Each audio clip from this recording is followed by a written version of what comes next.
You can call this Judgment Day for Ghanaian artists.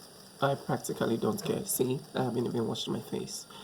But there is something pertinent that I have to discuss with you.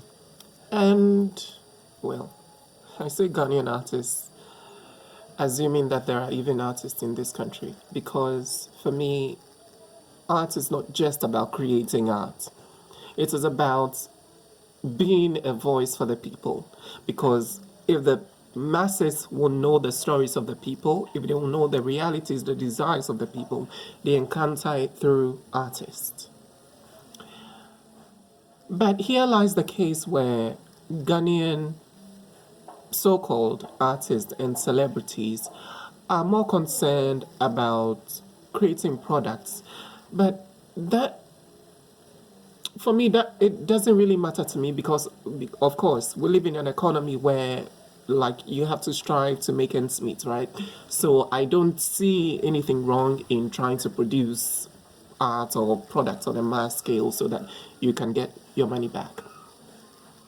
But the problem is most of our top artists, people in bigger positions or higher positions who can use their voices to educate the people, to show them their realities, to revolutionize the people so that they can rise up and stand up for themselves and know their rights and know them authentically. These people who are in a position to be able to change the attitude and minds of the people are rather so, I don't know if indoctrinated is the word, but they have become religious apologists whom instead of standing with the people and being authentic about the arts they create, they would rather fight cultural wars. Like literally, morality police. This is what artists of today Ghana have become. But it doesn't just stem into today's Ghana, because I also see a trail from back in the days when many artists around the world were standing up and speaking, recognizing what the Black liberation is, what the struggles of the ordinary Black person or the African person. There were artists from different parts of the world who put their voices on the fight. Ghana, I think maybe because we were the first to like get independence, it got into our heads. We were still in that jubilee and making merry era that our art was more centered on creating like what? Fun and for the people to enjoy and keep celebrating. I don't know, artists today are still in this celebratory mood. But very few artists from Ghana put their voices on the Black liberation and struggle and made their art to talk about these things.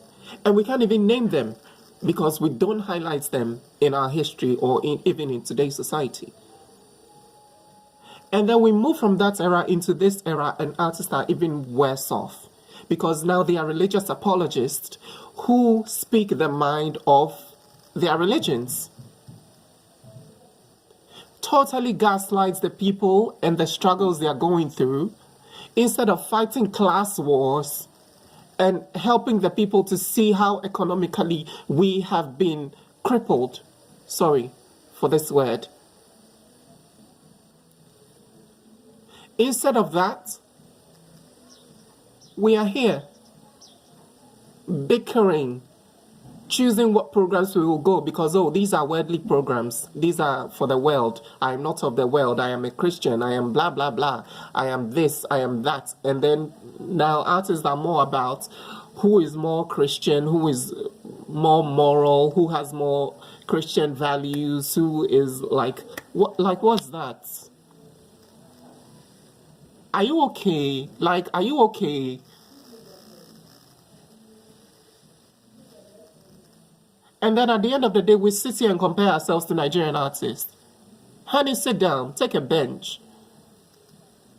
Nigerian artists are becoming aware of what the realities are for Black people. I mean, they've always been aware. Look at the likes of Fela. And he wasn't the only one. Nigerians know how to unionize to get shit done. They have artists who are now very aware and are using their platforms to sensitize the masses, to tell the masses that we see you, we hear you, we feel your problems. These are solutions. We can march with you. We will go any lengths to bring people to accountability. These are artists using their positions to speak for the people. Even if their art is not directly addressing these issues, they are availing their bodies, they are availing their minds to learning the truth and giving it out to the people. What are Ghanaian artists doing? Dressing up and showing who is more Christian, who has more Christian values than the other. We are ashamed. We are ashamed, and I hope we wake up someday. I hope that we, the struggling artists, the little ones, and those who are coming, we don't take up this same attitude. I really wish that I didn't have to radicalize, that some people up there would have already done that, even those who came before us. But look at me. It's always us who have to do this. It's always the struggling artists who have to radicalize. Meanwhile, you guys hold bigger, better positions to be able to effect change and effect it quickly. Any country where artists stand against the people, using ignorance, refusing to learn, and speak against the realities of the people, using the status quo, the oppressive status quo, that country is doomed.